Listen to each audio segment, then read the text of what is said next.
Hey everybody, Shane here with DailyAstroCat.com. And I'm Carrie. Yeah, I got Carrie in the house. Hey, how you doing? Welcome to the Lunar Weekly AstroCat Preview. Welcome everybody, thanks for being here. Mercury may be retrograde, as you can tell. But we are moving forward. This will be our first full week of Mercury retrograde. Indeed. It has been rather unusual so far. Communications are fouled up, and nothing makes sense in some ways. Huh? Exactly. Well, especially when we're looking at the outside world. Oh, yeah. But, keep your eyes and ears right here. We're going to tell you what you need, not only to survive, but to thrive this week. Thrive. So make sure you do all the nice things below. Like, follow, hit the bell for notifications.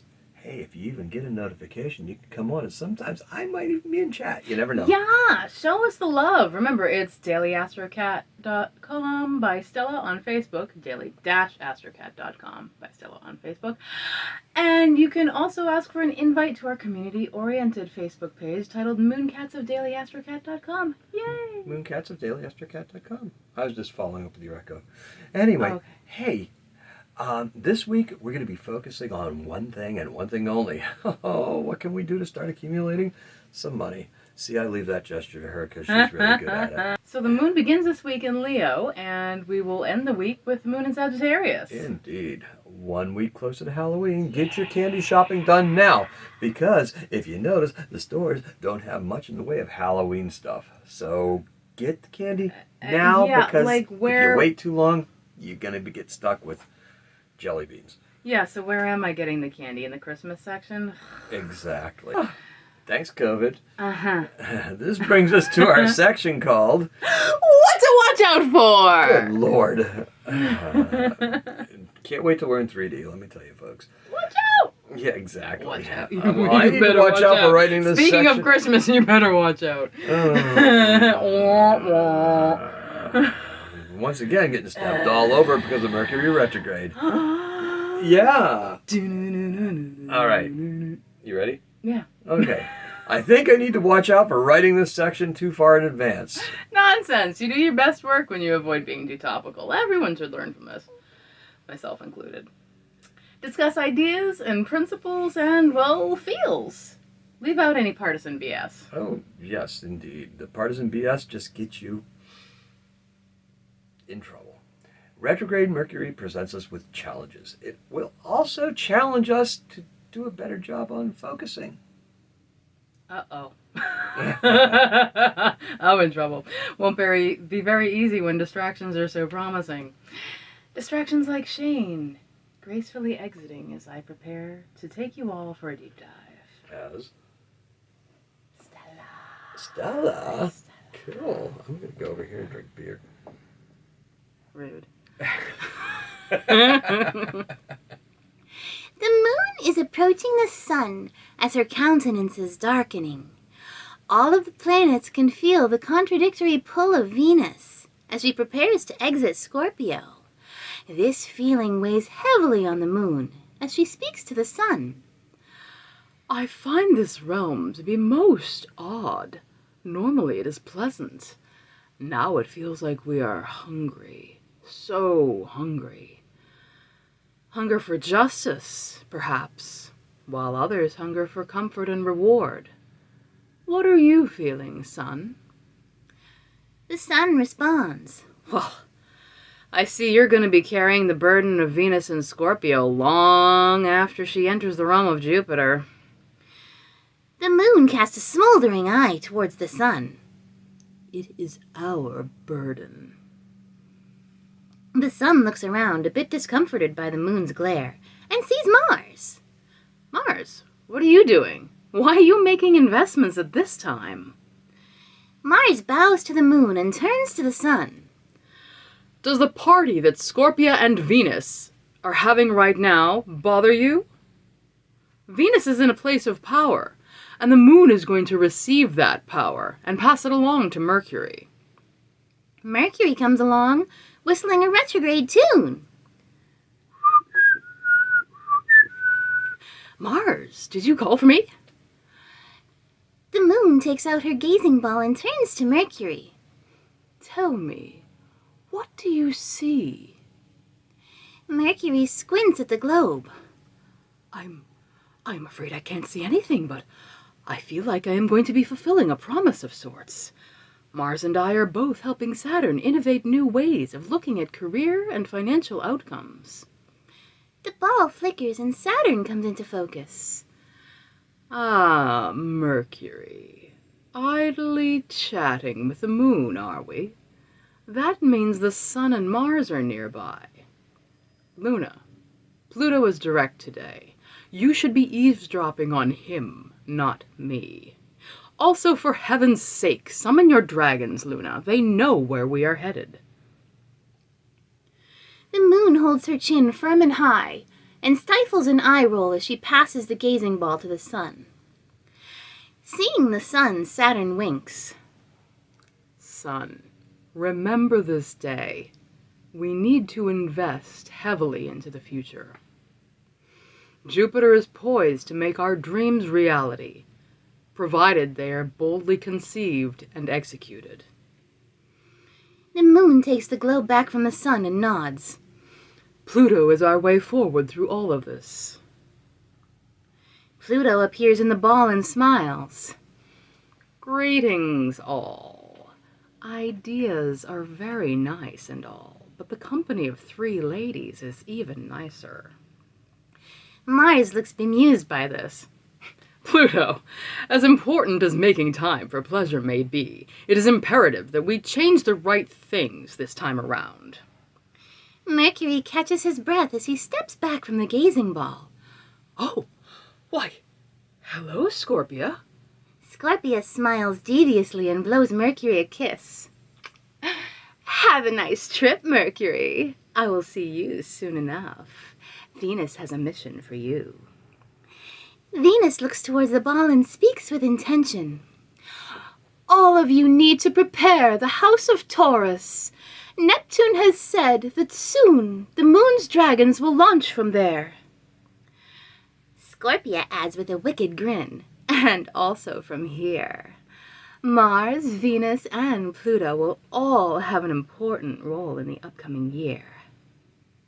The moon nods knowingly. For the current year, this is the place of Jupiter and Mercury. Mars interrupts. That kind of knowledge can only take you so far. We need to find ourselves in a place for action. The moon closes her eyes. Let your actions be informed by Saturn. Learning restraint will be invaluable. You must not forget the lessons of the last few years. Communications have been fraught at best.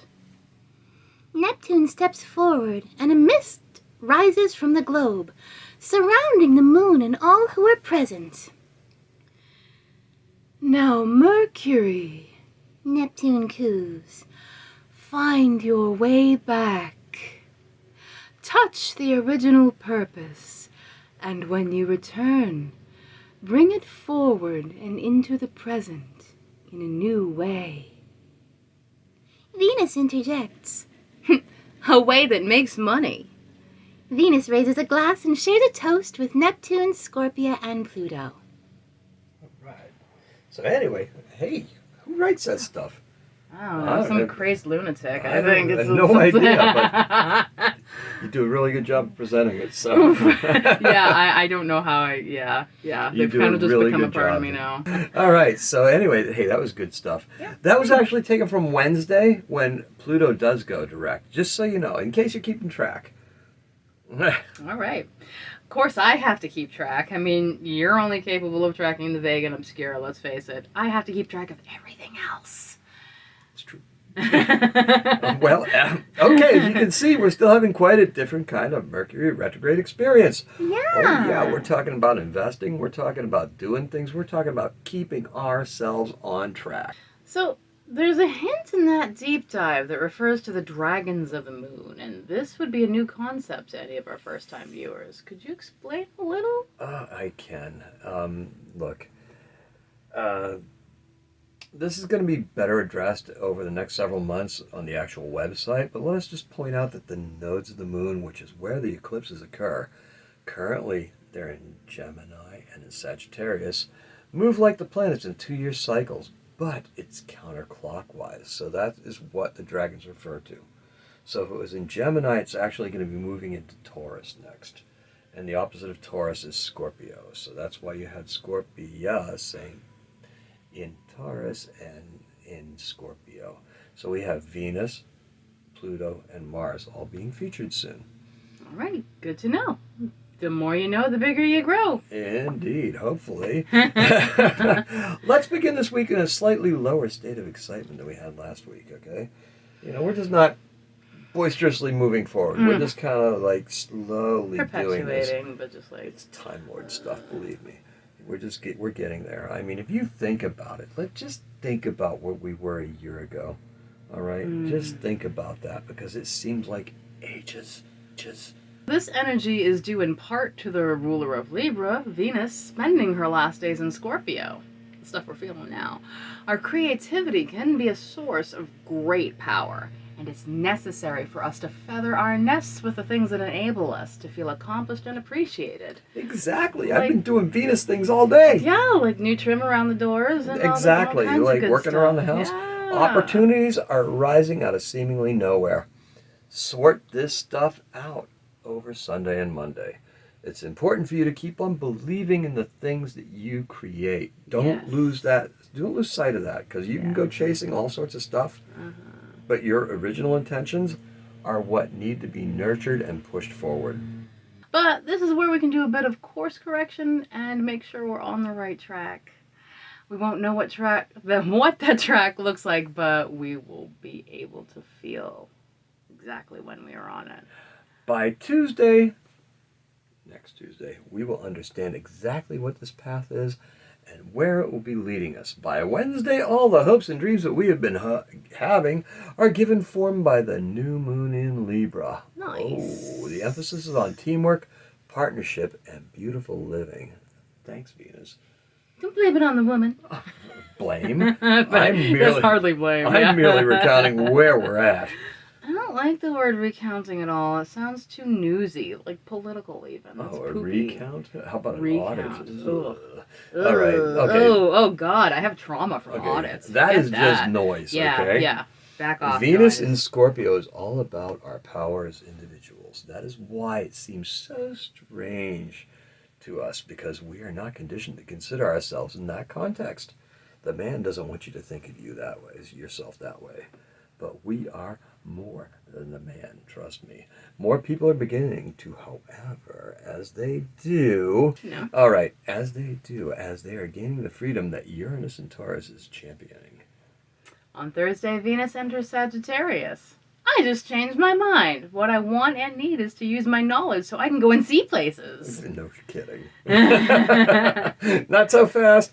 Everyone else is focusing on the home. See, there's a delay there. Yeah. We just can't go right into it. If Venus enters Sagittarius, we don't go, we go, all right, so put some effort into seeing home in a new way. I bet you will like whatever it is that you decide upon. Yeah. Sounds good.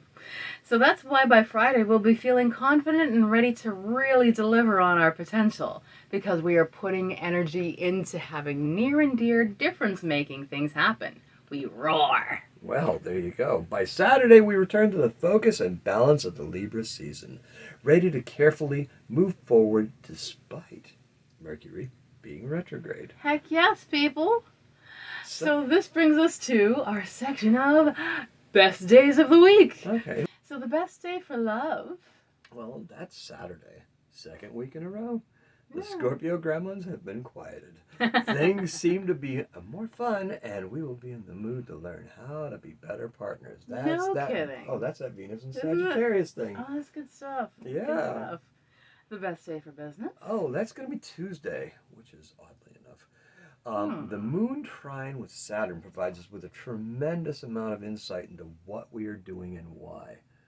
This is very important. Ooh. Yeah, no, because Insights are good. but if you're doing the investment thing, or if you're like putting yourself out there, you're investing in your creativity, you're going to want to know why. And this is going to help you feel that, because the moon always operates in feelings. It's not speaking directly to you. It's not that burning bush stuff. So anyway, hey, it seems like the long-term focus of our retrograde actions will have even deeper meaning and consequence on Tuesday. So that brings us to the best day for transformation. Isn't that incredible? Because transformations become this thing, and people are talking about transformations and things like that. We started this over like 2 months ago, so it's kind of cool. But the best day for transformation is Wednesday. We're all recovering in some way. Nice. Oh, yes. Don't wait for permission to begin, okay? Grant it to yourself and begin to feel the immediate results. So you want to just go. And we're talking about health. We're talking about mental health. We're talking about your creative well-being. There's all sorts of things that are like encompass how we transform as individuals, and that's what we're addressing right now. And well, I just want to say, aside from the deeper stuff, like how great a day for transformation is Wednesday. It's midweek, so if you root something up on Monday, hey, you got Wednesday. Exactly. No worries, man. Keep it going. Okay. So the best day for health. Friday. Be a powerhouse. Commit to a balanced life of exercise, activity, and mindfulness. It will increase your energy level as well as your productivity. And productivity is the key. Yeah, it's that strange conundrum of time. When you invest your time exercising or doing productive things like that, you don't actually lose that time, because you wind up like living life so much more efficiently because you are like present in yourself. And this is Gallifreyan stuff, folks. And so, you don't need to explain that. So, yeah. Yeah, it's good. Okay. It's good. So, and a quick tip worth noting for anyone getting pumpkins, I've seen a couple variations on this. But talk to them, not me. I have heard I've seen peppermint oil, and there's one other thing. You know what? I'm sorry, I can't remember what it was. It's you'll find it online. But peppermint oil was one of the things that was suggested to me to keep the critters off of the pumpkins, because they take good chomps out of them every year, and I want to keep them nice through Halloween. Hey, that's what we got for you. Thanks for visiting. Please subscribe and do all that stuff to down below, okay? Like us, love us, subscribe, visit the website, visit daily-astrocat.com. Yes, and have a happy Astro week. Happy Astrocatting. Astrocatting.